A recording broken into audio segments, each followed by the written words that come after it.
bevi? Che ti passa? Nutrirsi per mesi solo con estratti di frutta. Quello è il carburante che fa funzionare al 100% il tuo cervello. Così l'igienismo naturale si diffonde online anche nella Svizzera italiana. Quando la ricerca del benessere fa male. Come è andata a finire? Vendono tavoli e divani online, incassano gli acconti e non sempre consegnano i mobili. Il caso Nativo è finito 2 volte sotto i riflettori di Patti Chiari. E non c'è 2 senza 3. Mettetevelo in testa. In bici con il casco. Così si dimezzano i rischi in caso di incidente. Ma come sceglierlo? Qualità, resistenza e prezzo sotto esame. Per pedalare con testa. Buonasera a tutti, rieccoci qui al consueto appuntamento del venerdì con Patti Chiari per un'edizione, avete sentito già un po' dal sommario, che vi garantisco non vi lascerà indifferenti. Partiamo da qui. Sono loro, lo avete capito, i protagonisti un po' di questa puntata, perché c'è chi sostiene che nutrendosi praticamente di questi estratti di frutta si possono curare le malattie e anche prevenirle. Questa è più o meno, diciamo, la dose quotidiana, magari anche un po' di più, si arriva fino a 3 litri. Allora, a guardarli così uno potrebbe dire, invogliano, certo, sono freschi, sono buoni, ma voi, pensateci bene alla risposta, vi nutrireste per 100 giorni, 200 giorni, fino anche, c'è chi lo fa per 300 giorni. Allora, vi nutrireste unicamente di questi succhi? State pensando che sia impazzito a farvi questa domanda? In realtà c'è chi lo fa. E non fa solo questo, Chiara Camponovo. C'è chi lo fa, lo insegna, lo pubblicizza sui social media e attira dei seguaci. E questo, come avete sentito, succede anche nella Svizzera italiana. Allora, quella di questa sera è anche un'occasione per parlare di questa e altre cure, tra virgolette, molto che spopolano su internet, ma che possono rappresentare un pericolo. Allora, come mai si arriva a seguire questi modelli alimentari e perché si arriva a pensare che ci si cura con dei succhi di frutta? Sono tutte domande che affronteremo con i nostri ospiti. Voi, che cosa pensate di tutto questo? Avete delle esperienze? Noi siamo, come sempre, qui ad aspettare le vostre cose da dire. Considerazioni, domande, poi vedremo tra un attimo la vostra inchiesta, e quindi direi, prima di vederla però, una piccola reazione del primo ospite che è qui questa sera, perché con noi c'è il consulente presso il Centro Disturbi Comportamento Alimentare dell'Ospedale Regionale di Mendrisio, il dottor Nicola Ossola. Buonasera. Salve, buonasera dottore, salve, prego, si accomodi. Ho visto che ho avuto una reazione dietro, vedevo che scuoteva un po' la testa quando sentiva dei 100, 200, 300 giorni. È un regime che si chiama di purificazione del corpo, durano mesi, ha visto, quindi queste cure unicamente con questi estratti. Una battuta, una sola reazione prima di vedere il servizio, che cosa le viene in mente? Ma sicuramente non mi viene certamente voglia neanche di immaginare di bere anche solo in un giorno tutto questo. È chiaro che fa un po' paura, francamente, quello che ho sentito. Di certo non si può curare o prevenire niente con questo. Scuola e l'igienismo naturale, la conosce? Ho già sentito. Sì. Ha già sentito. Allora andiamo a vedere, le facciamo vedere chi c'è dietro questa, chiamiamola così, scuola di pensiero, a diffondere il verbo, come dicono loro, come dice lei. C'è una consulente, così si definisce, della Svizzera italiana, e tutto prenderebbe lo spunto da una pratica, appunto l'igienismo naturale, che pensate sarebbe insegnato anche, tra molte virgolette, in una sedicente università. Patti Chiari quindi ha indagato, ha scoperto davvero una realtà inimmaginabile, che è veramente stupefacente per certi versi, e anche i colleghi hanno scoperto che dietro a questa università ci sono vecchie conoscenze che purtroppo, fatemelo sottolineare questo aspetto, purtroppo, lo ripeto, tornano a rifarsi vive. Il servizio è di Chiara Camponovo e Riccardo Silvestri. Vuoi cambiare la tua vita? quello è il carburante che fa funzionare al 100% il tuo cervello. Risolvere tutti i tuoi problemi di salute? Se noi facciamo queste 3 cose, veramente tocchiamo il cielo con un dito. Nella rete di internet si fa strada una teoria. Vi capisco ed è scomoda, però è necessaria? Assolutamente. Depurarsi? E curarsi a soli succhi di frutta. Ovviamente non poteva mancare il mio adorato succo. C'è qualcuno che lo fa anche nella Svizzera italiana. Buon appetito. E mette tutto sui social media.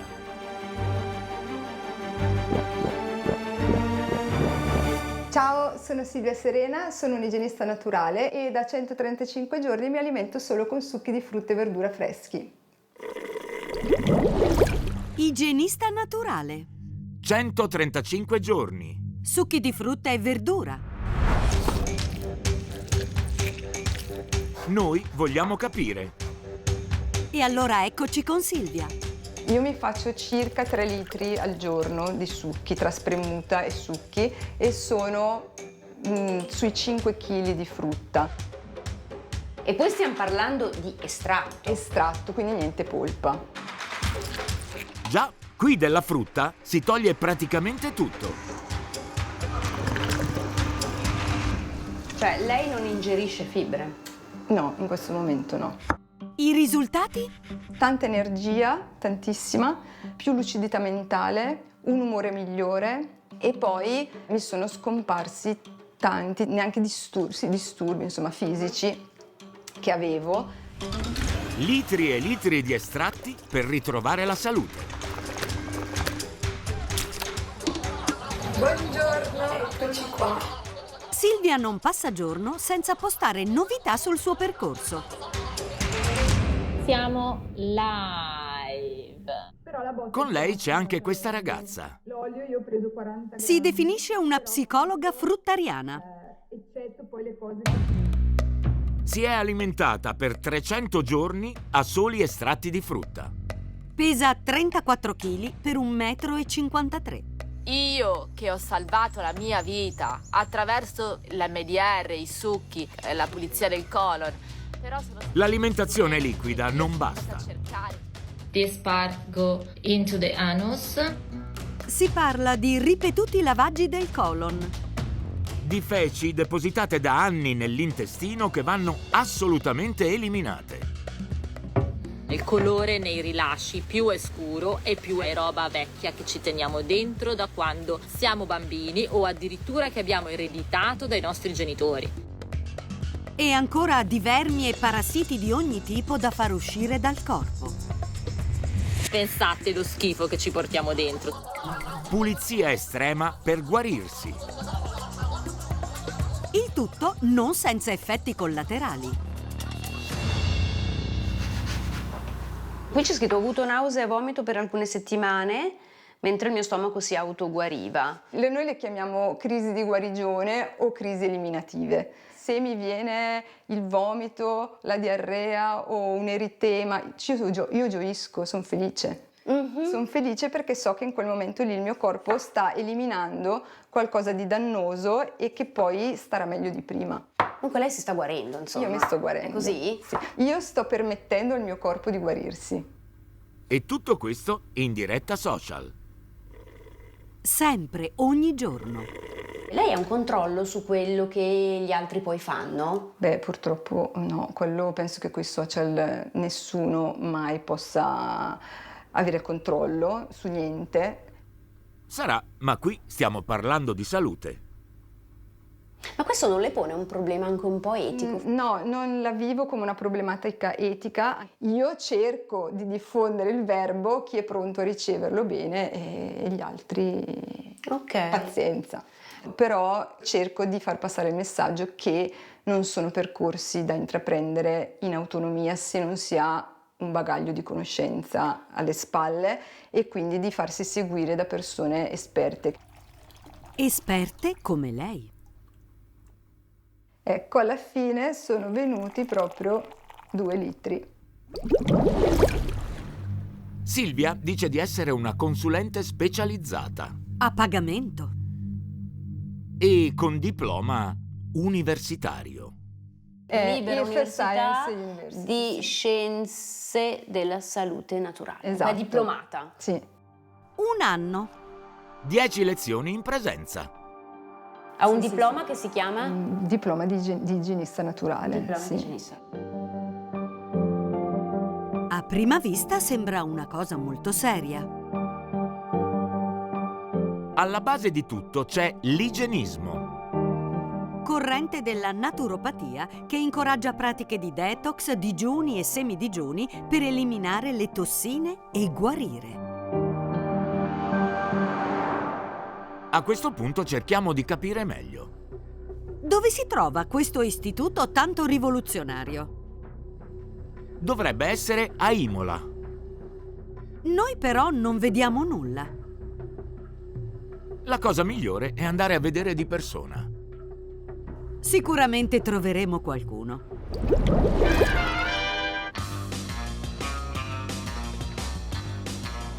Sette, 3, dovrebbe essere l'1. Ma questo è l'1. Qui noi di università non ne vediamo. Scusi, lei conosce questa università? Health Science University. No. Imola è riconosciuta poiché non ha... Perché non ha università? A te non risulta? A meno che non sia... Agape. Sì. Sembra piuttosto un centro olistico. Ed è tutto chiuso. Eppure è proprio il posto che cercavamo. Sito internet si presenta in modo un po' diverso. In Italia questi luoghi possono definirsi genericamente scuole o università. Anche se a noi pare un po' strano. Prendiamo contatto e cerchiamo di fissare un'intervista. Nel frattempo, guardiamo un po' meglio chi insegna qui. C'è un po' di tutto. Crudisti, Esperti di digiuni. zooantropologi, In pole position troviamo Valdo Vaccaro, direttore scientifico dell'istituto, filosofo e naturopata. distintosi durante la pandemia. In un'apparizione TV lo si vede mostrare a una giornalista come si mantiene la salute ondeggiando con il corpo. Ma tenere il sangue fluido. Così. Sì, vedi tutto il movimento, vedi tutto quello che fa. Così non prendiamo le malattie. No, se non si prende. Oppure anche così, guarda, battendo con le mani. Ci sono anche dei dottori che portano avanti teorie rivoluzionarie. Come Paolo Rege Gianas. Sospeso dall'Ordine dei Medici di Milano. Di lui circolano in internet video sulla cura del cancro con succhi di frutta. Come curare i tumori anche in avanzato stato. Consiglio di bere succhi di frutta e di verdura ottenuti mediante un estrattore. Molti fanno riferimento alle teorie dello statunitense Herbert Shelton. Condannato per esercizio illegale della medicina e poi per omicidio colposo, Dopo la morte di un paziente nel suo centro di digiuno. e poi guardate un po' chi c'è. Gabriella Mereu è una nostra vecchia conoscenza. Ve la ricordate? Era stata al centro di una nostra inchiesta nel 2016. Lavorava in Ticino e pretendeva di curare malattie gravi con la terapia verbale. Era stata cacciata e radiata dalla professione medica. Però ti do permesso di alzarti e camminare in piena forza. In piena forza. Cammina, alzati. E se il tumore mi torna? Secondo me non è torna. A questo punto noi abbiamo ancora più domande di prima. Riusciremo ad ottenere risposte? Nel frattempo vogliamo fare delle verifiche con uno specialista del comportamento alimentare, un nutrizionista clinico e un esperto ai massimi livelli. Siamo all'OMS a Ginevra. Ci portiamo dietro il cibo di Silvia. Beh, come vedete stiamo aspettando qualcuno che si occupa di alimentazione a livello mondiale. Lui è Francesco Branca, direttore del settore nutrizione e salute dell'OMS. Buongiorno. In termini nutrizionali, una referenza senza pari. Questa roba le persone mangiano questo? Per mesi? Non ci credo. Sembra una burla, ma non lo è. Che effetto le fa vedere questa, che sarebbe l'alimentazione giornaliera di tutta una serie di persone che, insomma, la mettono su internet? Questi sono degli zuccheri semplici. Gli zuccheri semplici devono essere una componente minore della dieta. Quindi se uno vuole avere tutto il proprio fabbisogno energetico coperto da zuccheri semplici, va incontro sicuramente a dei problemi. Anche se per un periodo limitato. Altro che regime salvifico. Alimentarsi su un solo alimento è problematico in ogni caso, qualsiasi sia questo alimento. Ecco, quindi dobbiamo avere una dieta che copre tutti i fabbisogni nutrizionali. Il concetto di varietà è molto importante. Insomma, le linee guida dell'OMS sono sempre quelle. Il piatto equilibrato è quello variato. E non devono mancare mai le fibre. Noi le eliminiamo per alleggerire ulteriormente la digestione e quindi permettere al corpo di avere tutta l'energia necessaria per pulirsi. Non c'è evidenza scientifica che togliendo le fibre ci si purifichi. La fibra dobbiamo avercela per il controllo glicemico, quindi per la prevenzione dell'obesità e del diabete, dobbiamo avercela per la prevenzione del tumore del colon, dobbiamo avercela per la prevenzione delle malattie cardiovascolari, per tenere il colesterolo sotto controllo. La fibra è fondamentale. Più chiaro di così? Abbiamo sottoposto altre affermazioni fatte da Silvia durante la nostra intervista ad un medico nutrizionista clinico. Massimo Quarenghi. Prima affermazione. Non è pericoloso perdere peso. È normale durante una fase di detox perdere dei chili, ma non sono dei chili funzionali al benessere del corpo. Non è vero quello che viene detto, si perdono proteine, si perdono anche lo stock di vitamine che è stoccato nel grasso, perché se perdo il grasso ne avrò meno, quindi no, è una grossa malnutrizione. Seconda affermazione. È normale che durante questo regime si interrompa il ciclo mestruale. Mentre il corpo è impegnato nella pulizia, è normale che si interrompa il ciclo. Ma non perché non hai energia, ma perché in quel momento il corpo si sta guarendo e quindi non può procreare. È difficile dire qualche cosa, sono abbastanza perplesso. Quando una donna non ha più il ciclo, normalmente in età fertile, o è perché è in gravidanza o è perché il corpo è stressato. Dunque non è un sintomo di autoguarigione non avere il ciclo? No. Terza affermazione. Dopo la detox, mestruazioni senza perdite. Quando è finita la fase eliminativa, mantenendo una dieta fruttariana, si ovula, ma non c'è più la perdita ematica, perché la perdita ematica è un sintomo di detox. Non ho mai sentita di nuova. Qui siamo, penso, al di là del buonsenso. Qui non ci sono delle indicazioni mediche corrette, o sbaglio? No, quello che ho visto io oggi non ho visto niente di corretto da un punto di vista medico-scientifico, no, questo assolutamente. La conferma l'abbiamo con un controllo nel registro internazionale degli articoli scientifici recensiti. Alla parola fruttariano troviamo pochissimo. Se fosse qualcosa di benefico ci sarebbe... Quanti ne avremmo? Migliaia? Migliaia. Se vado contro la medicina ufficiale senza aver pubblicato nulla, non c'è autorevolezza.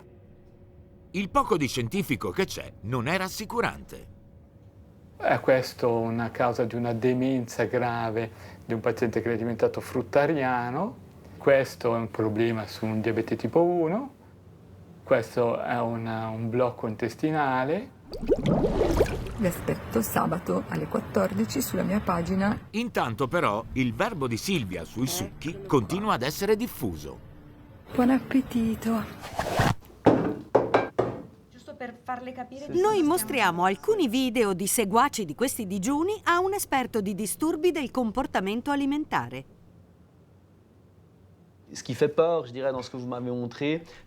Quello che fa paura in quello che mi ha mostrato è l'idea di avere degli obiettivi e di felicitarsi. Tutti i comportamenti, tutti i messaggi social che valorizzano un'alimentazione selettiva o restrittiva costituiscono un rischio, anche perché c'è la perdita totale di un'alimentazione intuitiva. E cosa pensa del fatto che sia così facile incappare su questo genere di messaggi semplicemente scrollando Instagram? È un rischio per chi è in un'età dove il disturbo alimentare può svilupparsi, vale a dire tutte le adolescenti. Lei ha già visto tra le sue pazienti qualcuno che arrivava dopo essersi nutrito per mesi solo di succhi di frutta? Questo precisamente no, ma in generale le pazienti che vedo passano da qualcosa di simile, certamente. Si può fare l'esperienza di una restrizione e questo ci dà una sorta di soddisfazione che porta poi a cadere nella malattia. In questo caso like e follower non aiutano affatto. In qualche modo si viene rinforzati in questi comportamenti. All'inizio si può avere anche una perdita di peso controllata, ma poi ci si ritrova in trappola. Sì. Pericolo di disturbi psichici. Pericolo di disturbi fisici.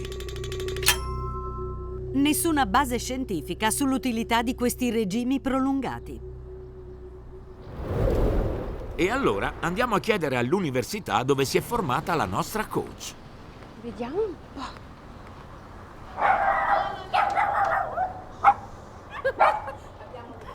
È chiaro che questa non è un'università.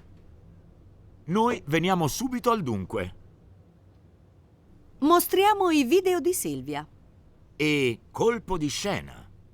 Non è nella scuola che viene insegnato questo. Ci preparavamo a giustificazioni scientifiche dei regimi detox a base di succhi e invece... Noi non insegniamo questo. No, non assolutamente. Non esiste. Eppure Silvia, quando ci ha parlato del regime detox, ha fatto riferimento all'Università di Imola. Sono una consulente, ho un diploma come igienista naturale. Ho fatto un anno di formazione. Con il diploma del primo anno non si è coach, non si può dare consigli individuali, di non igienismo. Si può, esatto, non si può seguire qualcuno. Insomma, qui si prendono le distanze. Strano. Perché fra i docenti c'è chi i succhi di frutta li consiglia e come. Anche per curare il cancro. Ricordate? Consiglio di bere succhi di frutta e di verdura ottenuti mediante un estrattore. Ha fatto una sola lezione. Sì. Ma mi faccia capire, ha fatto una sola lezione e poi non l'avete più invitato? No. Ah, ok, perché è ancora nella lista. Si prende distanza addirittura dal direttore scientifico dell'istituto, Valdo Vaccaro. Quello che ondeggiava contro il Covid. Sì, vedi tutto il movimento, vedi tutto. Valdo Vaccaro ha un suo modo di comunicare. Come lui comunica e cosa lui dice, questo è affar suo. E riguardo alla guaritrice Gabriella Mereu, che cosa ci viene detto? No, ti do permesso di alzarti e camminare in piena forza. È stata una di quelle materie che noi abbiamo sicuramente voluto capire. Con la terapia verbale, Mereu pretendeva di far camminare una persona da una vita in sedia a rotelle. Cammina, alzati. E si è alzata? Ma le pare? Non lo so, non lo so. Smettila con questa comica, su. La trovo simpatica. Se avesse un palco sarebbe... Scusi, non può dire che una persona così è simpatica. Una persona così illude le persone dicendogli che possono camminare e noi abbiamo provato che non era così. Forse a illudere le persone sono anche coloro che dicono con troppa facilità a destra e a manca che ci si può curare solo con i succhi di frutta. Proprio importante fare queste pulizie, guarirsi al 100%. Il digiuno è ottimo contro i parassiti. Perché la Matrix non vi fa riflettere su questo, la Matrix vi dice di riempirvi di proteine. Ma se andate a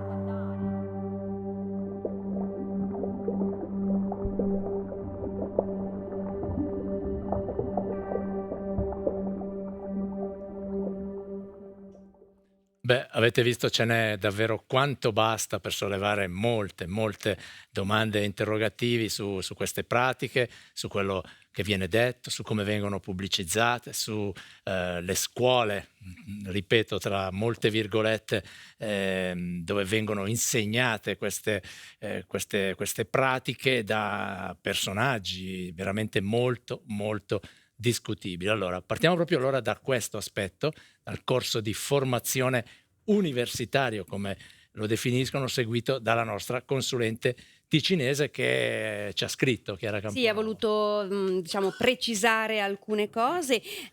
Ci dice: il percorso a succhi che ho intrapreso non ha nulla a che vedere con gli studi presso la Università di Imola, che si fonda su altri principi.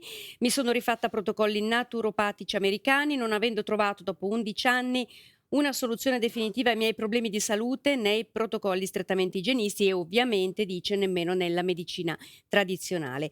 Le consulenze che offro non sono di stampo terapeutico, ma per un cambio di stile di vita verso un'alimentazione vegetale integrale, con una particolare attenzione più che altro, dice, all'aspetto culinario. Questo ha voluto precisare. La moda qui è di prendere le distanze sempre da tutto, anche da quello che si dice. Qui di culinario non c'era molto, ma anche sul resto. Diciamo no, e poi il legame tra la scuola e questo percorso a estratti di frutta a noi è parso evidente, visto che la signora lo propone, quando lo propone ne parla e si presenta come igienista naturale, dunque per noi il legame era stretto. C'è molta confusione, quindi questo era importante comunque chiarirlo, definirlo. Questa è la sua presa di posizione. Dottor Ossola, io vorrei una sua reazione a caldo, perché mentre guardava questo filmato l'ho vista reagire spesso.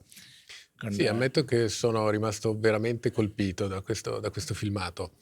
Raramente nella mia vita ho sentito una serie così lunga di, chiamiamole così, imprecisioni, per essere gentile, veramente una dietro l'altra, perché davvero non c'è assolutamente niente, ma niente di vero in quello che è stato detto.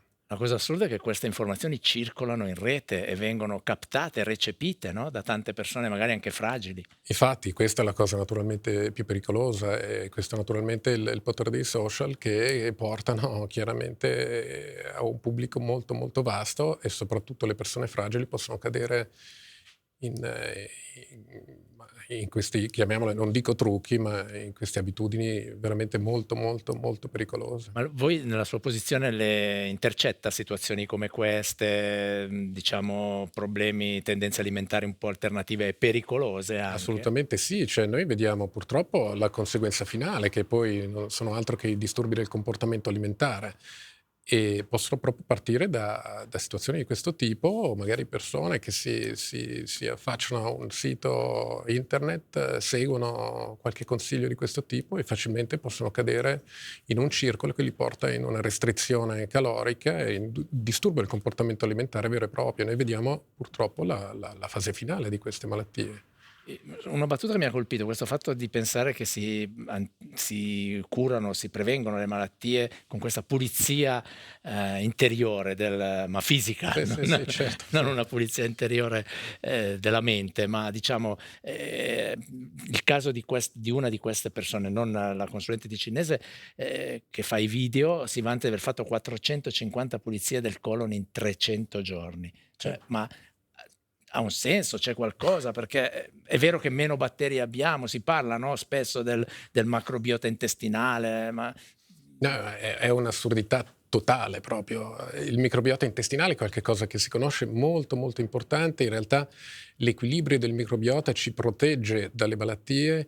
Abbiamo 100 trilioni di batteri all'interno del nostro intestino, fanno 1-2 chili che sono parte di noi e ci proteggono dai patogeni esterni, regolano i feedback tra la comunicazione tra il cervello e l'intestino, ci aiutano nella protezione col sistema immunitario, hanno diverse proprietà interessanti per la degradazione delle fibre. È fondamentale il microbiota, e solamente pensare di andare a toglierlo perché così si toglie. Non è che si toglie, ma sicuramente si crea un disequilibrio che poi è alla base di alcune malattie. Quindi è un'assurdità proprio alla base. Lei definirebbe pericolose queste pratiche? Sì, assolutamente. Da un punto di vista medico, sono pericolose? Assolutamente sì. Questa è una definizione importante, perché sono pratiche pericolose, avete visto, che poi vengono diffuse senza controllo. Ci si può chiedere, ma com'è possibile che possano esserci persone che possono sviluppare questo tipo di informazione, no? E arrivare a raggiungere tante persone che magari hanno delle fragilità. Noi avevamo invitato qui un rappresentante del cantone, proprio per cercare anche di inquadrare la situazione da un punto di vista giuridico, e però ci è stato detto che queste figure, queste consulenti appunto, non sono contemplate nella legge sanitaria, come ad esempio lo sono i terapisti complementari, no, da noi, e quindi non c'è nulla da fare, non possono intervenire. Allora la domanda è: ma com'è possibile? Allora, per cercare almeno di inquadrare questo aspetto, stasera con noi però c'è un avvocato, c'è l'avvocato Gianluca Padlina. Avvocato, buonasera. Buonasera. Salve, prego, buonasera. Si accomodi, avvocato. Allora, lei è anche un gran consigliere.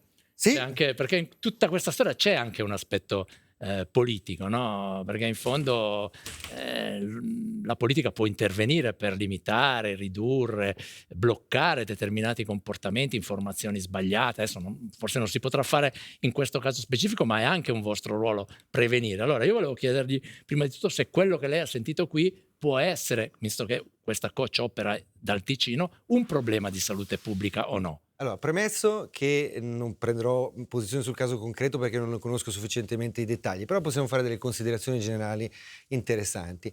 Allora, voi avete chiesto al cantone di dire se prendevano posizione, se intervenivano. Hanno detto no, questi non sono operatori sanitari, no?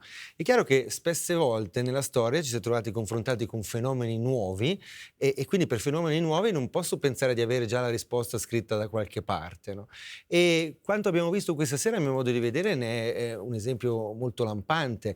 Cioè, chi si sarebbe mai aspettato un giorno che con una telecamerina, un piccolo computer o un cellulare chiunque possa parlare a tutto il mondo? Beh, questa è la realtà dei nostri giorni, che ci pone davanti a sfide nuove, pericoli nuovi, ai quali il legislatore probabilmente prima o poi andrà a intervenire. Quindi non è giusto però lasciar correre a questo punto. Allora, è vero che si è in ritardo, ma chiudere gli occhi è anche un po' un rischio. Abbiamo anche visto che già solo i social media stanno iniziando a intervenire durante la pandemia, hanno capito che lasciare il microfono aperto a chiunque può essere problematico, e quindi abbiamo visto iniziare ad apparire degli avvisi dicendo attenzione, questo messaggio che viene veicolato non corrisponde alle linee guida. Ecco, questa è stata una prima reazione, in parte anche spontanea, degli stessi social media, che hanno ben capito le problematiche che si possono porre in Tra l'altro, in un caso come questo c'è stata anche una segnalazione e il social media ha bloccato per un mese le dirette, però adesso ha ripreso. Però il problema è che questa persona si definisce igienista diplomata. Certo. Allora, si dà una carica, tra l'altro non esiste, l'igienista di solito è quello che mette a posto, pulisce i denti, no? Quindi comunque igienista diplomata, ecco, non è un abuso da questo punto di vista, perché fa credere di avere delle formazioni che in realtà non ha. Allora, in generale dobbiamo dire una cosa: se qualcuno utilizza un titolo falso, si propone come qualcosa che non è, cioè se io domani concretamente svitassi la targa dello studio legale e mettessi su dottor Padlina, specialista in alimentazione, evidentemente potrei essere sanzionato.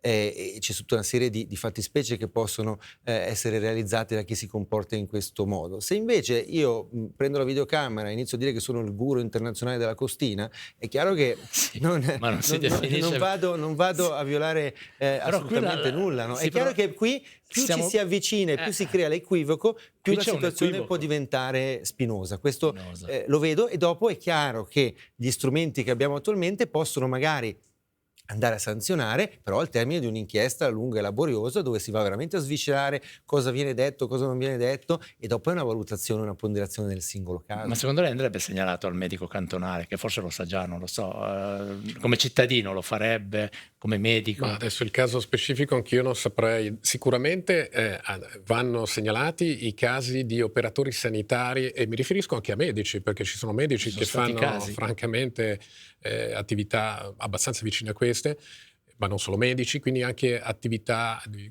terapisti complementari. Quei casi sicuramente vanno segnalati. In questo caso appunto non so che conseguenze potrebbe avere, perché immagino che il medico cantonale abbia le mani legate. È deludente pensare che ci sia questa zona grigia dove uno si può muovere in totale libertà spargendo informazioni che sono veramente bislacche, e lo può fare. Beh, una volta figure di questo tipo c'erano comunque nella nostra società, erano persone che magari al bar bevendo una birra di troppo la raccontavano e poi venivano lasciati lì in un angolo.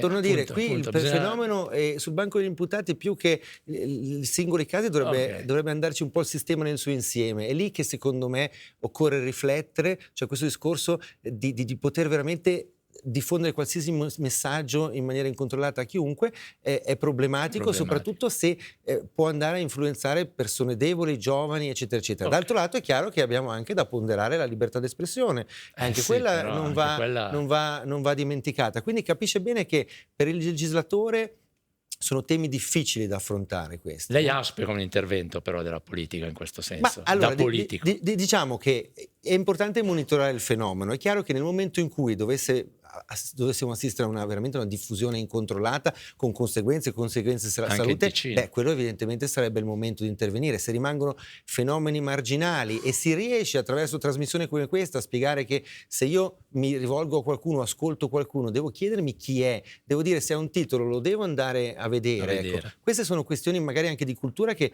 si risolvono facendo formazione nelle scuole piuttosto che emanando grandi divieti o leggi. Chiara Camponovo, vediamo. Sì, allora stanno arrivando molti commenti abbastanza increduli, poi ci sono anche alcune domande, allora vediamo di mettere assieme tutto.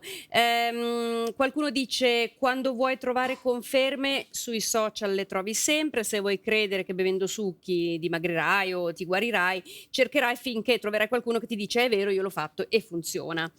Qualcuno dice: per mesi ho mangiato solo frutta e verdura, sono dimagrita così tanto, mi vedevo bellissima, mi sentivo molto stanca, si sono interrotte le mestruazioni, insomma un percorso difficile. Qualcuno fa un buon paragone, dice: è come se ogni giorno volessimo guidare per 100 km col serbatoio sempre in riserva. Qualcun altro dice: io sono per l'equilibrio e qui non ne vedo. È vero che in generale mangiamo troppo, ma nutrirsi a soli estratti lo trovo ragionevolmente insensato, cioè siamo proprio una società degli estremi, mi verrebbe da dire. Qualcuno dice anche: ma se siamo stati dotati di dentatura ci sarà pure un perché. Allora magari mi viene una domanda per il dottor Rossola: in questo regime non c'è proprio masticazione, e questo che cosa significa? Che cosa può succedere? Ma è chiaro che c'è un problema alla base, è chiaro che non siamo fatti per bere succhi di frutta, questo penso che sia chiaro a tutti, non siamo nemmeno fatti per fare idroncoloterapie 400 volte all'anno, questo è assolutamente contro natura, è abbastanza evidente da capire. Il mangiare, l'atto del mangiare è fatto con la bocca principalmente, con l'intestino, e quindi una volta che non utilizziamo tutto il tratto gastrointestinale, quindi cominciando dalla bocca, cominciamo già a creare qualche primo problema. È vero che quello è un primo piccolo problema, ce ne sono altri che sono stati anche elencati qui. La questione del ciclo mestruale, io ci tengo a dire che non è assolutamente normale, questo è un sintomo di malattia, è un problema serio, è una manifestazione di un problema di salute. Queste cose non vanno sottovalutate, assolutamente. Chiara, c'è ancora altro? Magari qualcuno dice: con 1000 follower si è già come una piccola rivista, diffondere informazioni così false e pericolose appunto non è perseguibile in nessun modo, se lo chiedono tutti, abbiamo visto che insomma le cose sono piuttosto complicate. E poi qualcuno dice anche: ognuno della sua vita può fare ciò che vuole, basta che non danneggi gli altri. Allora, se effettivamente c'è un danno, c'è qualcuno che sta male, insomma è successo negli Stati Uniti con queste scuole di digiuno, allora lì in che ambito giuridico si entra? Qui penso che la domanda sia rivolta al sottoscritto, evidentemente poi abbiamo il codice penale che interviene. Qui evidentemente tutte le disposizioni sui reati contro l'integrità fisica, ecco, è questo ambito che ci si muove, no? Per cui ecco, non si deve pensare che situazioni di questo tipo debbano per forza restare senza conseguenze, allorquando portano evidentemente a morti o a malattie gravi. Ecco. Per cui da questo punto di vista il quadro normativo che abbiamo dà già delle risposte. Ecco. Che poi giustamente sfide nuove, modalità nuove, ecco questo discorso di dire sono già una piccola rivista. Qui quello che a volte è particolare è che qui oggigiorno l'autorevolezza è data dai like, dalle visualizzazioni e non più dai titoli, da quelle che sono le competenze di una persona. Questa è forse la dinamica più pericolosa e il fatto poi che anche chi ha più visualizzazioni viene anche retribuito con le forme di pubblicità o dalle piattaforme social e quindi si crea una distorsione, quindi non è più l'autorevolezza di cui si parlava prima legata a competenza, ma l'autorevolezza legata a quanto si piace, quanto si riesce a essere veicolati. Mi permette di aggiungere anche che chi poi guarda, recepisce quindi queste informazioni a causa degli algoritmi viene ancora di più bombardato e quindi soprattutto nei confronti delle persone fragili c'è un meccanismo veramente ecco, qui tremendo, lei tocca no? un tema fondamentale.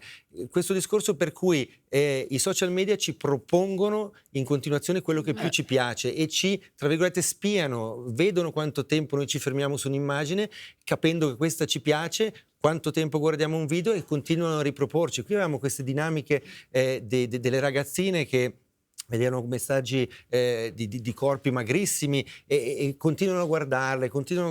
Certo, c'è questo rinforzo positivo continuo e poi dopo possono esserci problemi seri. Ecco, qui magari anche il legislatore potrebbe essere chiamato a intervenire. A meno che non lo facciano già le aziende. L'auspicio è sempre quello. In qualche caso l'hanno fatto. Allora, davvero in conclusione, dottore, c'è un piccolo aspetto forse che questi digiuni si inseriscono comunque in una tendenza in questi ultimi anni di pratiche di digiuno intermittente, se ne parla molto. Ecco, c'è qualcosa di scientifico però in quegli altri tipi di digiuno, non si tratta di bere per 300 giorni succhi. C'è una grossa differenza se parliamo di digiuno intermittente o digiuno inteso come possibile aiuto a alcune terapie rispetto al consumare succhi. Consumare succhi, l'abbiamo sentito, vuol dire consumare zuccheri, vivere solo di zuccheri. Questo crea problemi di salute, non risolve, crea un sacco di problemi di salute. Quindi questo è sicuramente dannoso. La questione del digiuno è un tema molto complesso in cui è un campo di ricerca molto attivo, anche molto affascinante e interessante.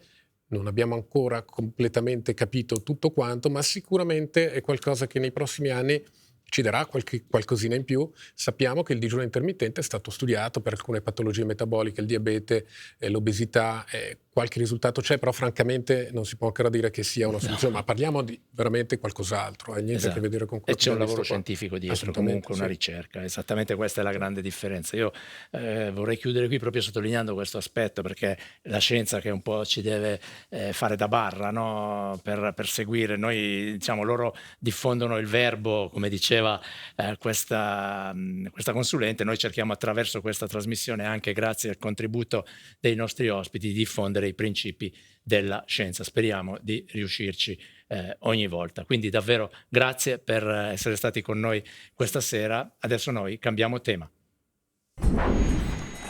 Come è andata a finire? Vendono tavoli e divani online, incassano gli acconti e non sempre consegnano i mobili. Il caso Nativo è finito 2 volte sotto i riflettori di Patti Chiari. E non c'è 2 senza 3.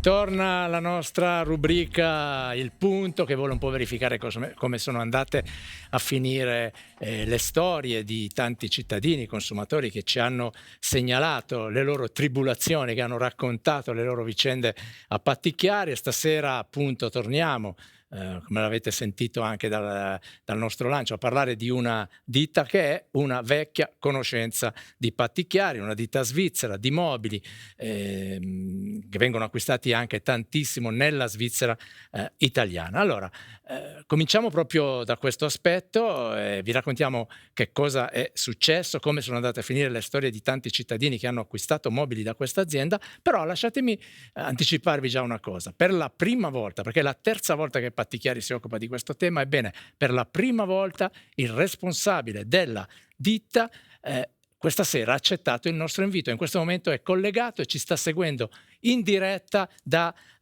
Belgrado. Non è un caso che sia a Belgrado, lo capirete tra poco, perché c'è un legame tra questa azienda e la Serbia. Io intanto mi collego con Filip Radovic, non so se mi sente bene, signor Radovic?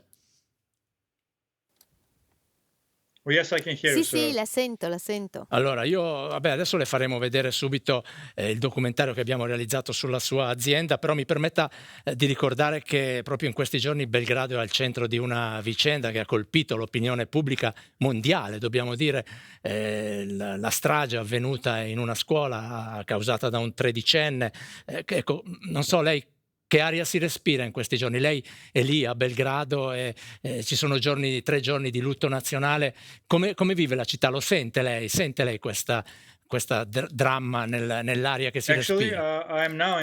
Certo, io sono a Belgrado, anche se di solito viaggio molto perché lavoro in 8 paesi al momento, ma l'atmosfera qui a Belgrado è drammatica, veramente triste, perché questi 2 eventi tragici si sono susseguiti uno dopo l'altro in 2 giorni, una cosa che non era mai successa prima. Quindi la gente per strada, nei ristoranti, tutti ne parlano, c'è un grande dibattito. Ora, se bisognerà aumentare le misure appunto di polizia o comunque legali contro queste persone violente, e c'è un grande dibattito pubblico su come educare i giovani, gli adolescenti, appunto perché non siano troppo influenzati dai cellulari, da internet, eccetera, e da altri apparecchi digitali in alcune situazioni, come quella che purtroppo è appena successo, e come questo ha un impatto negativo. Lei accenna appunto a 2 eventi, perché proprio oggi c'è stata un'altra strage, anche questa per strada, a causa di un giovane, un 21enne, un 22enne, e quindi diciamo 2 giorni di fila la Serbia è al centro quindi di vicende veramente drammatiche. E allora invece, come capita a volte in trasmissioni come la nostra, di attualità, di informazione, si passa da un tema all'altro. Noi torniamo alle nostre vicende che, diciamo, va detto, di fronte a queste tragedie assumono davvero delle dimensioni infime, però noi di questo dobbiamo parlare. Le facciamo vedere il filmato, l'inchiesta che abbiamo realizzato sulla sua ditta, la ditta che lei dirige e che vende mobili in diversi paesi d'Europa, compresa la Svizzera, dove molti consumatori continuano a lamentarsi del vostro servizio. Allora, il reportage è di Camilla Contarini e di Lorenzo Pomari.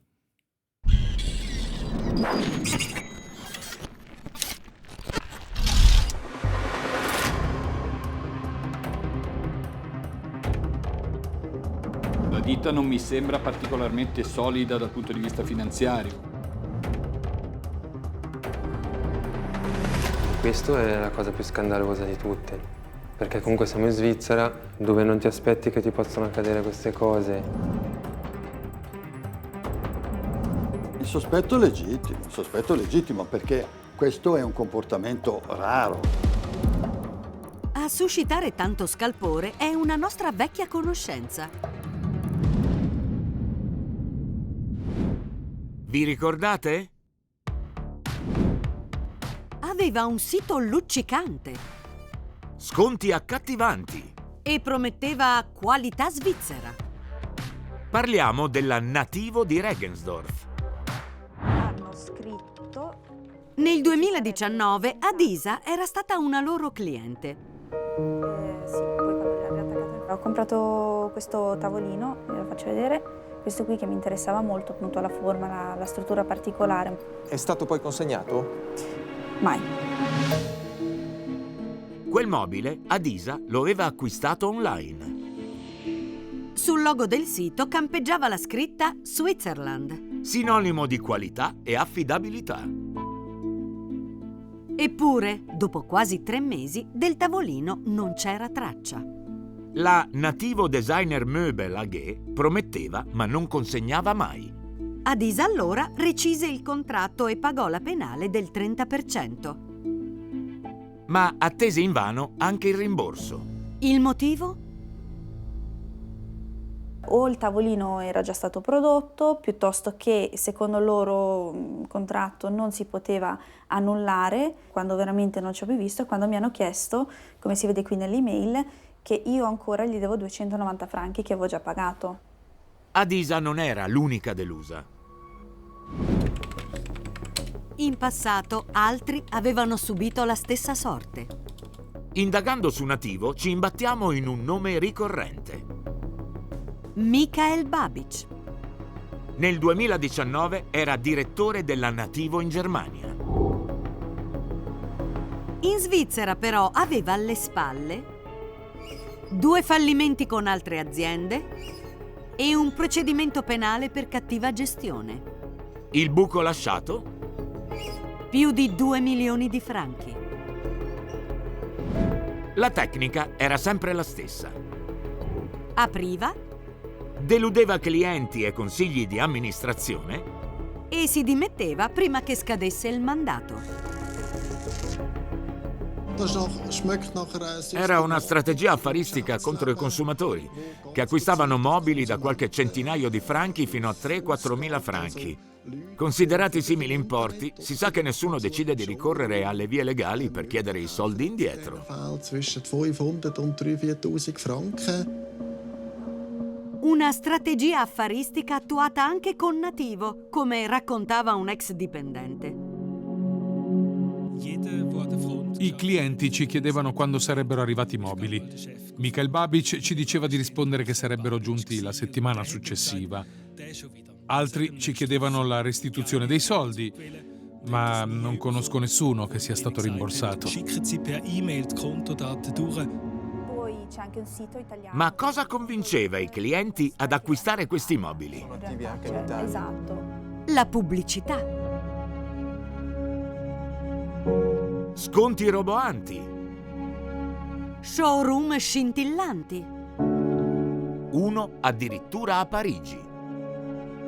Ma in realtà sono state poi... Colpivano anche le recensioni stellari che Nativo vantava ovunque.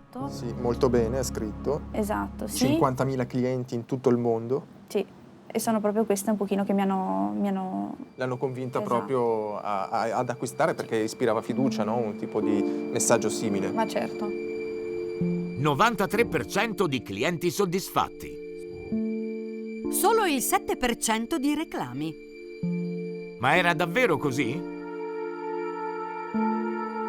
Le recensioni su Google raccontavano un'altra storia. Svizzera, Serbia, Austria, Germania. Ovunque la percentuale di scontenti era ben più alta. E il famoso showroom a Parigi esisteva davvero? Una dirigente di Nativo aveva accettato di rispondere. In Francia apriremo quest'anno. Ma perché sul vostro sito web scrivete di andare a visitare lo showroom a Parigi se in realtà non è stato nemmeno mai aperto? Beh, non conosco l'italiano. L'abbiamo scritto perché lo apriremo e così i clienti possono già focalizzarsi su questo messaggio. Strategia pubblicitaria disinvolta, quella di Nativo. Almeno grazie al nostro intervento Adisa era stata rimborsata integralmente. Ma oggi ci sono altri clienti insoddisfatti. È quasi vincere la lotteria, ricevere qualcosa da loro. Cioè, è scioccante. Come è andata a finire? La Nativo è ancora presente in Svizzera e in altri paesi europei. La filiale tedesca di Michael Babic? Fallita. Il procedimento penale per mala gestione contro di lui? Ancora in corso. Lo showroom di Parigi? prossimamente apertura dello showroom a Parigi. Ma è 4 anni che lo dicono. Le recensioni su Google. In Serbia sono rimaste uguali. In Austria sono peggiorate. In Svizzera sono sparite. Ma la brutta notizia ci arriva per posta.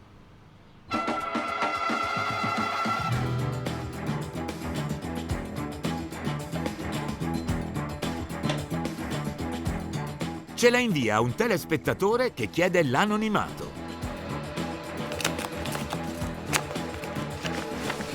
È l'estratto del registro delle esecuzioni della Nativo Group. Sono ben 5 pagine.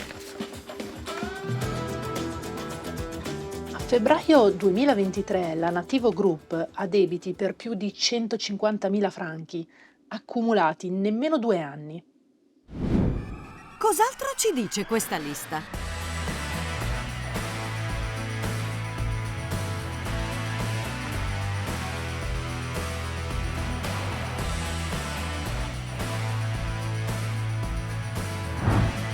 Fernando Piccirilli, capo della sezione di esecuzione e fallimento della Divisione della Giustizia, ci aiuta a decifrarla.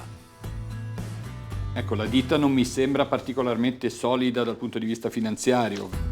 Infatti leggiamo di esecuzioni con opposizione. Pignoramenti. E c'è di più? Eccola qui, abbiamo una combinatoria di fallimento, bene. Questo vuol dire che la ditta potrebbe fallire da un momento all'altro. Potrebbe, dice l'esperto. Non è una certezza, però... Lei comprerebbe un mobile da questa ditta? No, perché vedendo la situazione finanziaria, il rischio che io ho versato l'acconto che non rivedo più indietro e non ottengo neanche la merce. Questo è un po' il rischio. Io sarei molto prudente.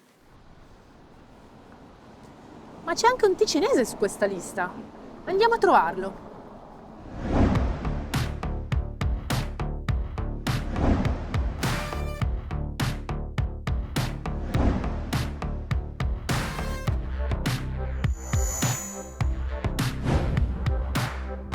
In casa di Igor Bertozzi fa mostra di sé questo bel tavolo.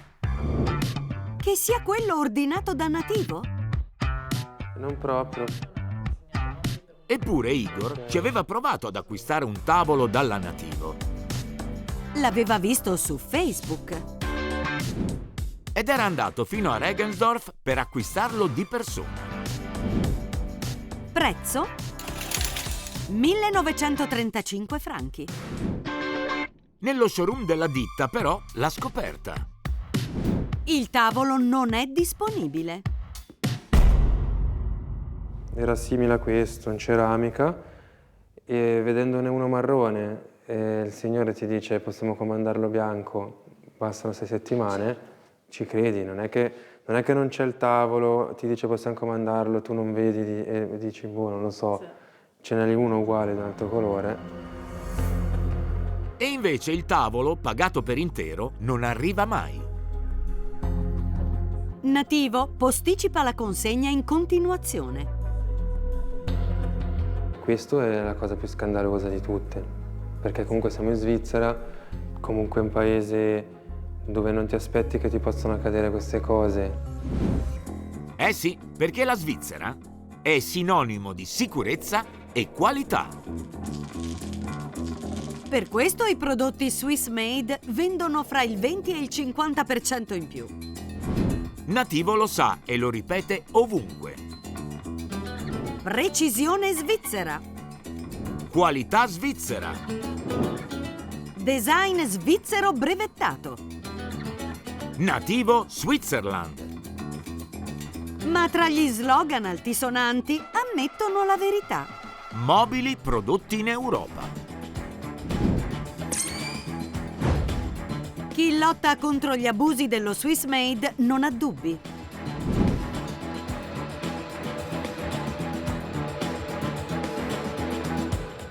Quando abbiamo una croce svizzera su una pubblicità per un divano, il divano deve essere Swiss made e non made in UE.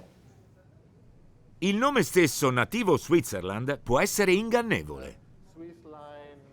Io non lo so se questo è riferimento alla Svizzera e poi per i prodotti, per i mobili o per un servizio. E lo Swiss Design brevettato? I brevetti esistono. Appartengono a una ditta serba che possiede anche il marchio Nativo registrato in Svizzera. Ma se il design sia svizzero, non è dato sapere. Igor intanto non ne può più. Dopo 5 mesi di attesa ha rinunciato al suo tavolo. Non aspettare niente, cioè. Ora vuole riavere tutti i suoi soldi. Ma Nativo rifiuta. Siamo nel periodo di post-consegna, scrive. Quindi per ora non è possibile annullare il contratto. Condizioni che deludono l'Associazione Consumatori della Svizzera Italiana.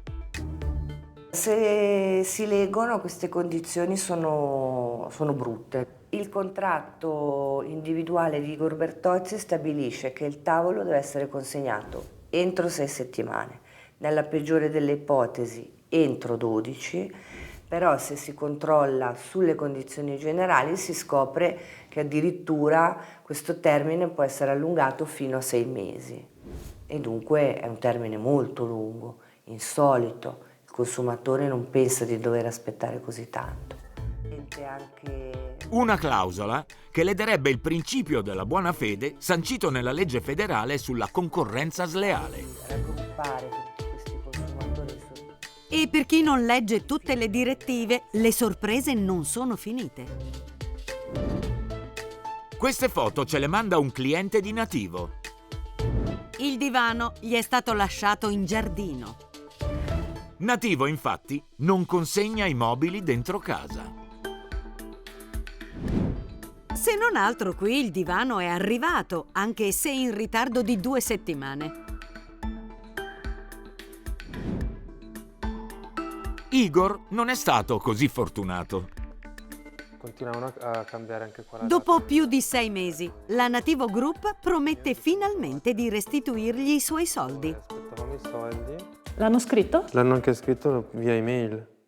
Ah sì, dicono che addirittura hanno il dovere di rimborsare. Hanno il dovere, il sì. dovere.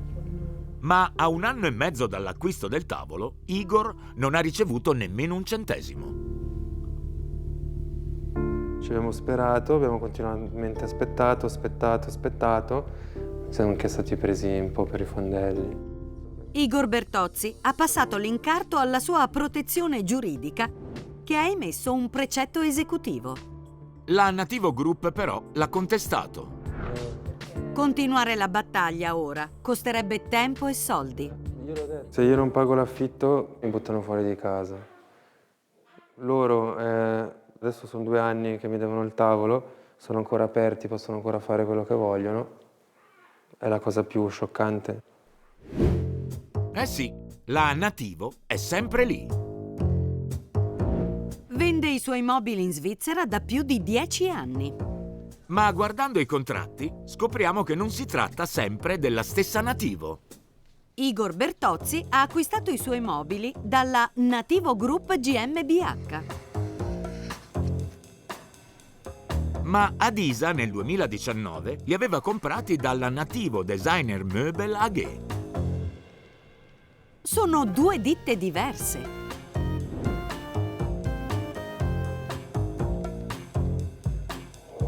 Per capirci qualcosa, spulciamo i registri di commercio dei cantoni svizzeri. La prima Nativo la troviamo a Basilea nel 2013. Ma pochi anni dopo cambia nome. Poi cambia anche cantone. E nel 2020 arriva il fallimento. Nel 2014 viene fondata la Nativo Designer Möbel AG, con cui ha avuto a che fare ad Isa. Nel 2020 ha più di 100.000 franchi di debiti. E sempre nel 2020 cambia sia nome che cantone. E nel 2022 il fallimento.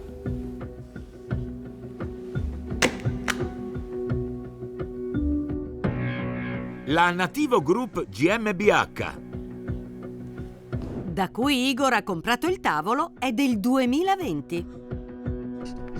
sappiamo che a inizio 2023 ha più di 150.000 franchi di debiti. E guardate un po'.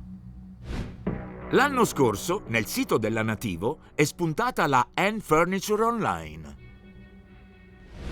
L'ultima della famiglia.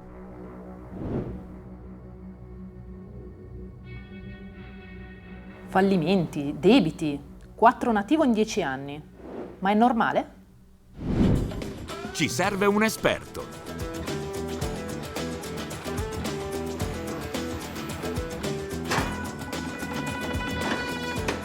L'avvocato Paolo Bernasconi è professore di diritto societario. È legale che dietro a uno stesso logo ci siano tante ditte diverse?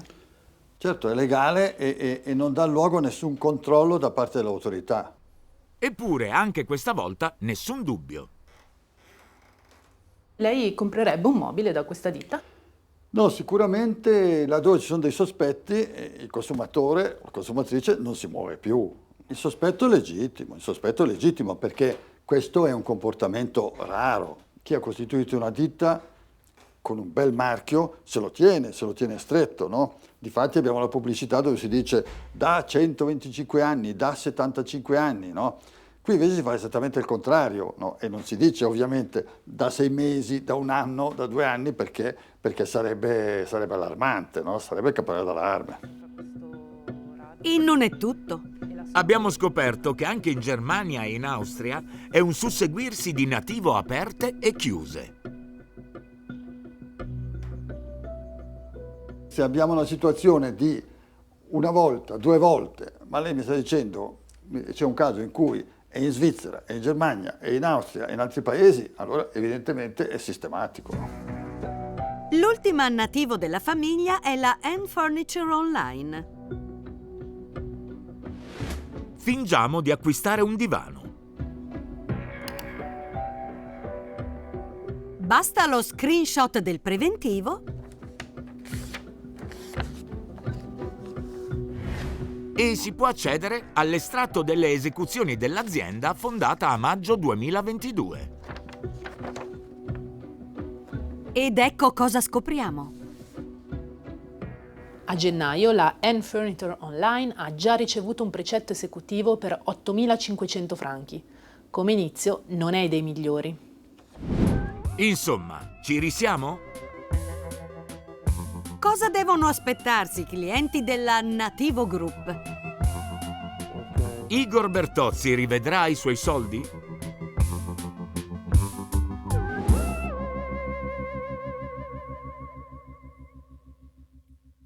Allora, l'ultima domanda al signor Bertozzi: altri clienti rivedranno i loro soldi? Riassume bene il senso di tutto questo servizio e, come vi avevo preannunciato, collegato con noi in diretta da Belgrado, avete capito perché da Belgrado c'è proprio il proprietario della N Furniture Online, Filip Radovic. Ancora buonasera. Allora, signor Radovic, Good evening. la N Furniture Buonasera. è l'ultima nata in casa Nativo, lei la dirige, il proprietario, distribuisce in Svizzera i mobili a marchio Nativo, però allora, una prima considerazione: tra aziende che aprono, chiudono, falliscono, cambiano nome, insomma non è un bellissimo attestato di serietà quello che voi offrite alla clientela, anche alla clientela svizzera, se ne rende conto? Sì. Innanzitutto vorrei ringraziarvi all'inizio per avermi dato la possibilità di parlare stasera al vostro programma. Ho comprato l'anno scorso la società e quindi non sapevo appunto di tutti questi avvenimenti del passato. Vorrei parlare di Nativo, vorrei parlare anche di questi argomenti, naturalmente, purtroppo, ecco, di questi eventi non proprio edificanti del passato che non conosco, però quello che so è che la società al momento non solo funziona come si deve, ma sta anche investendo con molto entusiasmo, facendo molti sforzi per superare questi problemi del passato.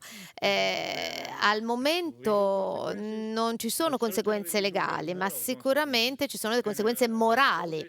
Ecco, e per tutto questo periodo, cioè sono in contatto con i clienti che hanno avuto delle delusioni in passato. Al momento non ho la bacchetta magica, quindi non posso risolvere tutto in una volta, ma quello che posso fare è che passo dopo passo io cercherò di eliminare tutti questi problemi passati, altrimenti non avrei accettato di essere presente stasera, non avrei questa fiducia che ho in Nativo, perché Nativo non è soltanto mobili, è proprio uno stile di vita, è proprio un nuovo stile, ecco, di abitare in questa industria dei mobili. Allora, mi permetta, allora lei sta dicendo che farà di tutto per venire incontro ai clienti della Nativo Group, quindi la ditta che in questo momento, tra l'altro, vanta, si fa per dire, 150.000 franchi di debiti in una combinatoria. No. La Nativo Group ha 150.000 franchi di debiti e in combinatoria fallimentare, e in questo momento lo abbiamo visto oggi, ha 4 attestati di carenza bene, vuol dire che sta fallendo. Questa è la Nativo Group, non la N Furniture Online, poi vorrei essere chiaro. Quindi lei dice restituirà i soldi ai clienti di Nativo Group o no? Allora, noi non siamo collegati al gruppo Nativo, quindi non possiamo sopportare noi le conseguenze di quello che hanno fatto, ma cercheremo di non abbandonare questi clienti delusi dal gruppo Nativo. Io sono in contatto, appunto, invito tutti i clienti insoddisfatti di contattarmi, con alcuni addirittura ho stretto amicizia nel frattempo. Credo che in futuro questo marchio si estenderà ulteriormente e troveremo una soluzione a tutti i problemi. Al momento, appunto, davvero noi non sopportiamo le conseguenze legali di quello che è successo in passato. Noi siamo una nuova società che ora ha ripreso appunto la licenza Nativo e noi vogliamo ampliare il nostro business, vogliamo avere successo, ed è per questo che sono qui, è per questo che voglio parlare appunto con i clienti e io voglio guardare le persone negli occhi e dire loro che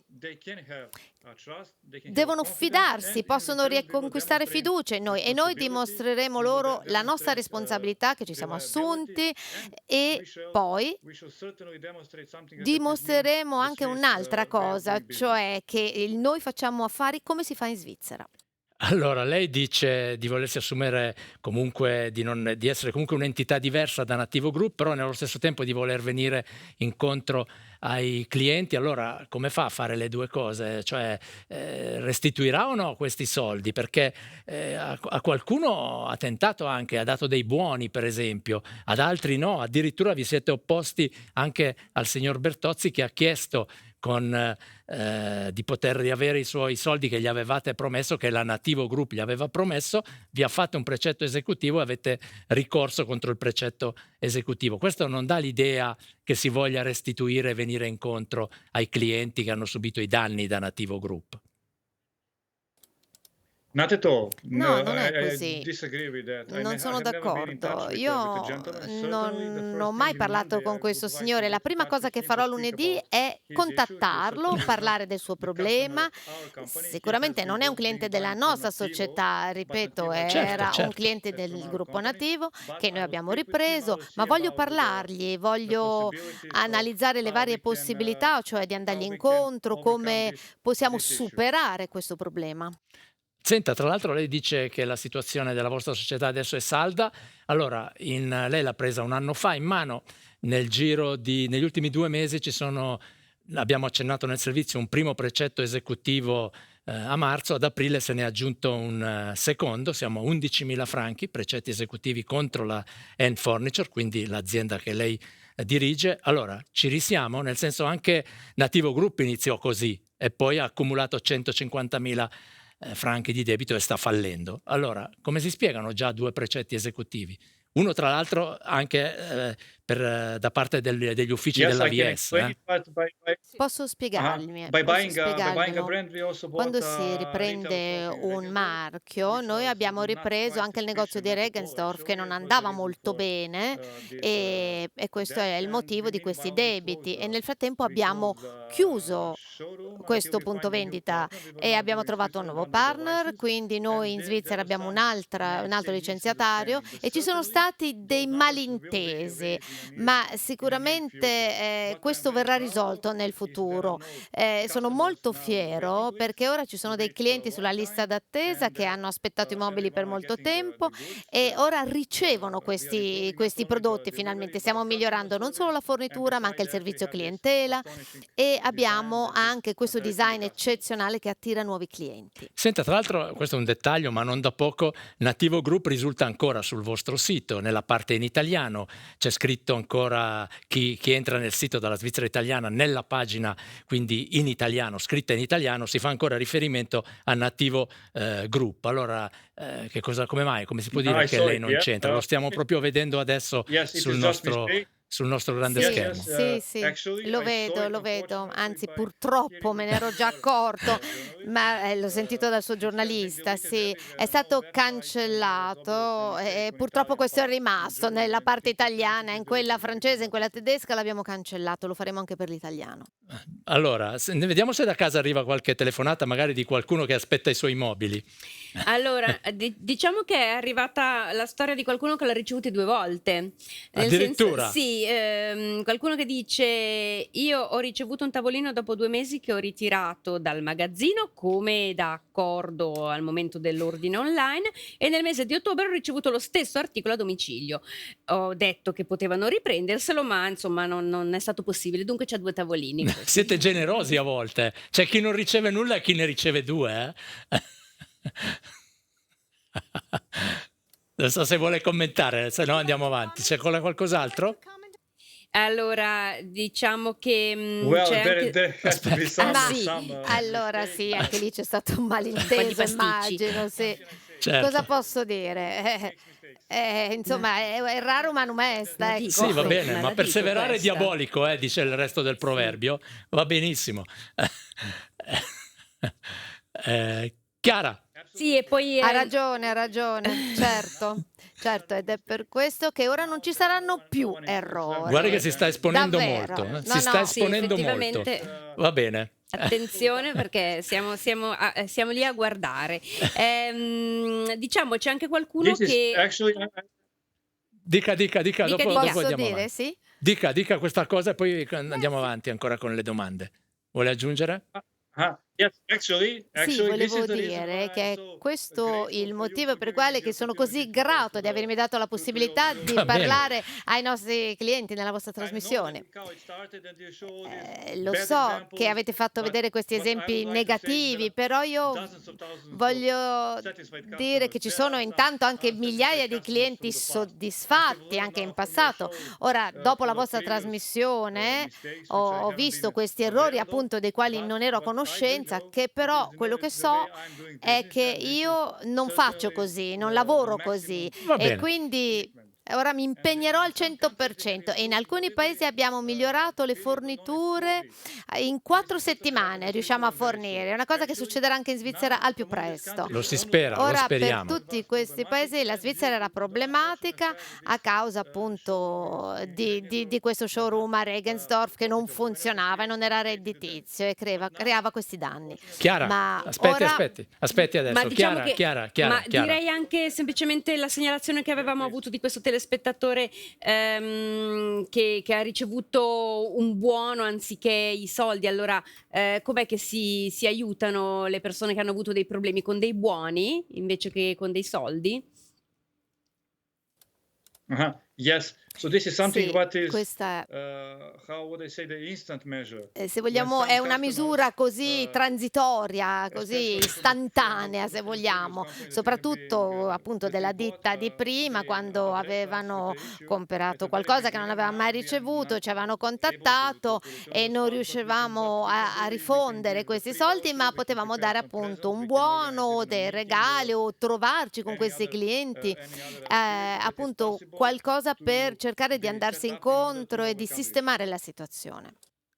Allora, verremo alla conclusione con un'ultima cosa, il Made in Switzerland, la Swissness dei suoi prodotti, perché da una parte si propone molto questa immagine di mobili svizzeri, voi pubblicate sui social delle pubblicità anche con la bandiera svizzera, parlate di Swiss Quality, ma poi sul sito scrivete giustamente che i divani sono prodotti nell'Unione Europea. Allora, come minimo c'è un po' di incongruenza. L'uso della bandiera sui social è gravissima come utilizzazione, perché o sono prodotti in Svizzera o sono prodotti in Europa o si usa la bandiera svizzera. Le due cose non sono compatibili. It is manufactured within the European Sono Union, prodotti but nell'Unione it is the Europea, Swiss design. ma è un This is design this is the svizzero. point, and it's Questo è il really punto, representing the che rappresenta may I say proprio, the Swiss se posso quality. dire, la If you qualità can go to svizzera. our profile pages, you Se can see the andate sulla pictures of the nostra pagina customers di from 10 profilo, years ago vedete le who are immagini sending dei us clienti the di pictures 10 of anni their fa che sofas, ci and they are still in a mandavano very le good foto di shape. So 10 this anni che sono ancora in ottima forma, astonishing sempre. design. Quindi Nativo è also un have design che extremely funziona good benissimo, quindi anche quality. Nativo aveva una buona qualità di prodotti. Certo, comunque la bandiera svizzera non riguarda il design, la bandiera svizzera, se uno la vede, riguarda la Swissness, cioè il fatto che il prodotto sia realizzato in Svizzera, e non è il caso in questa situazione. Tra l'altro voi vi chiamate Nativo Switzerland.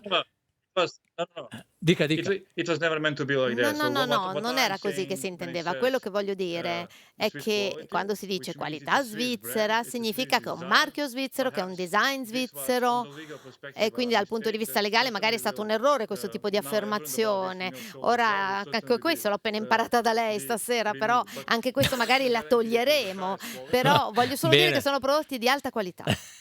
Va bene, perché sul sito voi vi chiamate Nativo Switzerland, poi in realtà, guardando bene, c'è il design che voi dite che è svizzero, brevettato, però poi il resto è il servizio svizzero, perché evidentemente li inviate dalla Svizzera i prodotti nelle case, però il prodotto, i divani vengono fabbricati in Europa. Tra l'altro a Belgrado c'è addirittura una grande bandiera svizzera che accoglie i clienti quando entrano nel vostro showroom di Belgrado. Anche su quella non ci giurerei che è proprio corretta. Non posso garantirlo, ma non ci giurerei. Vediamo se la Swissness dopo la nostra segnalazione si farà viva. Prego.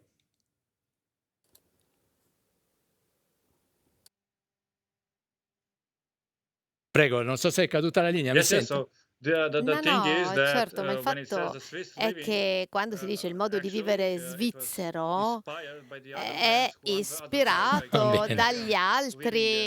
dagli altri brand, per esempio il modo di vivere scandinavo, eccetera. Neanche quelli sono prodotti tutti in Scandinavia. Il fatto è che rappresentano un design, uno stile, una qualità appunto svizzere. Va bene, allora diciamo che qualche ambiguità c'è, voi avete promesso di chiarirla, di evitare che ve ne siano ancora in futuro. Noi non possiamo, i nostri servizi, noi non abbiamo niente contro Nativo, anche se è la terza volta che ce ne occupiamo. L'unico nostro scopo è quello di dare garanzie ai consumatori, quindi la nostra speranza è veramente che le sue promesse vengano mantenute, che cambi la politica aziendale, e lei può solo dimostrarlo prossimamente, perché non vorrei essere costretto a occuparmi per la quarta volta di Nativo. Speriamo di non doverlo fare, ma dipende da lei.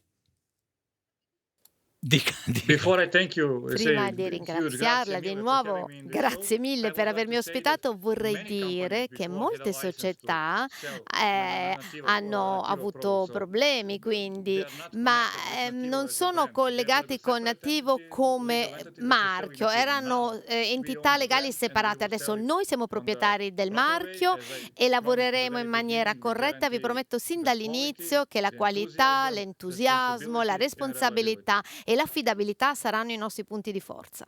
Benissimo, questo è importante, e anche forse un occhio alle persone deluse dal Nativo Group, perché qualcosa forse voi potreste fare per venirgli incontro. La ringrazio davvero tanto per aver accettato il nostro... Certo, io sono in contatto con questi clienti. Allora lo diremo anche alla testimone anche del nostro servizio. Delusi, sì, anche il signore di prima. Ci sono persone che poi nel frattempo hanno cambiato idea sulla Nativo. Speriamo. E mi hanno detto che addirittura devo diventare il direttore generale di Nativo in Svizzera. Va bene, vedremo. Dipende solo da lei. Staremo a guardare, a vedere. Grazie davvero, signor Radovic, di essere stato con noi questa sera. Buona continuazione. Arrivederci. E noi, Grazie mille. Grazie, arrivederci. Con questa intervista chiudiamo anche questa edizione. Il servizio sui caschi lo rinviamo alle prossime settimane, quindi chiudiamo davvero qui la nostra trasmissione di questa sera. L'appuntamento è per venerdì prossimo. E di cosa parliamo? Poltrone e sofà. Vi raccontiamo le scomode verità di questa azienda. Radiografia del gigante italiano del divano, tra prezzi stracciati, promozioni infinite e guadagni stellari. Il gigante italiano del divano, che ha anche una sede qui nella Svizzera italiana e altri negozi in tutta la Svizzera. Ci vediamo venerdì prossimo, non mancate a questo appuntamento. Grazie per essere stati con noi anche questa sera. Arrivederci, a venerdì.